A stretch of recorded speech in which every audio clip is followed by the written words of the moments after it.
नमस्कार दोस्तों, आपका क्राइम कहानी में स्वागत है। दोस्तों, आपने कई ऐसी मर्डर की कहानियां आप हर दिन सुनते होंगे कई ऐसे चैनल्स पर, लेकिन आज की जो कहानी है वो आपको हैरान कर देगी। यानी कि एक पीएससी इंस्पेक्टर की हत्या उसी की पत्नी और साले ने मिलकर की थी, और इतने साथी तरीके से साले ने जो है दिमाग लगाया। लेकिन कहते हैं मर्डर कितना भी जो करने के बाद गुनहगार छुपने की कोशिश करता है, लेकिन हर क्राइम को फिर पुलिस सुलझा भी देती है। और यहाँ पर तो एक पुलिस इंस्पेक्टर की भी हत्या थी, तो फिर मामला सुलझाने का ही था। ये मामला है लखनऊ का, जहाँ पर एक इंस्पेक्टर सतीश कुमार, जिनकी जो है सीने में 4 गोलियां मारकर किसी ने हत्या कर दी थी। इसको लेकर करसन नगर पुलिस थाने में एक मामला दर्ज हुआ। अब पुलिस जो है सीसीटीवी फुटेज खंगाल रही थी। इधर पुलिस को कुछ ऐसे सुराग मिले सीसीटीवी फुटेज से कि इस हत्या में कोई अपना ही जो है सतीश का परिचित हो सकता है। पुलिस ने जो है सतीश का बैकग्राउंड खंगालना शुरू किया, तो कुछ सतीश के बारे में भी जो है हैरान कर देने वाली बातें सामने आई। सतीश जो है लगातार अपने घर पर जो है किसी दूसरी महिलाओं को लेकर आता था।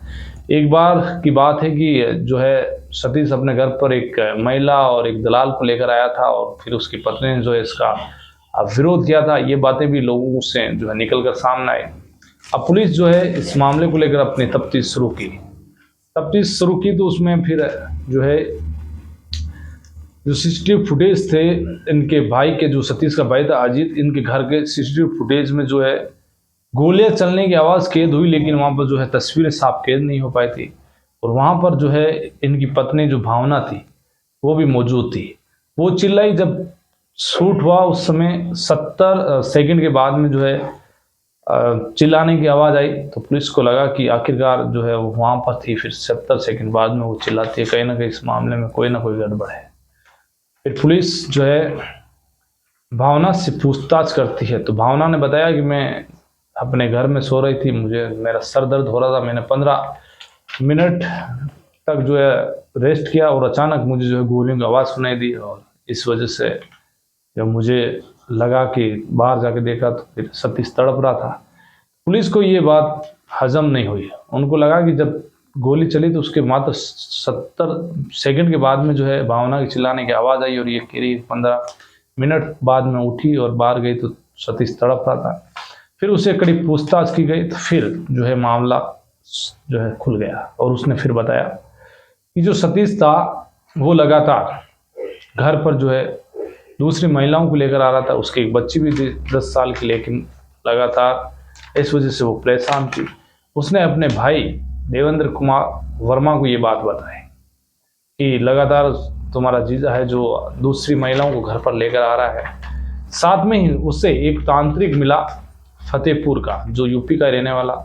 उसने बताया कि तुम्हें जो है कुछ खजाना मिलेगा गड़ा हुआ, इसलिए तुम्हें एक ऐसी लड़की चाहिए जिसके शरीर पर किसी भी प्रकार का कोई दाग ना हो, कोई तिल वगैरह ऐसे दाग नहीं हो। इस लड़की की भी वो तलाश में था, और उसे एक लड़की भी मिल गई थी। एक बार उस लड़की को भी वो घर पर लेकर आया था कुछ खजाने की तलाश में।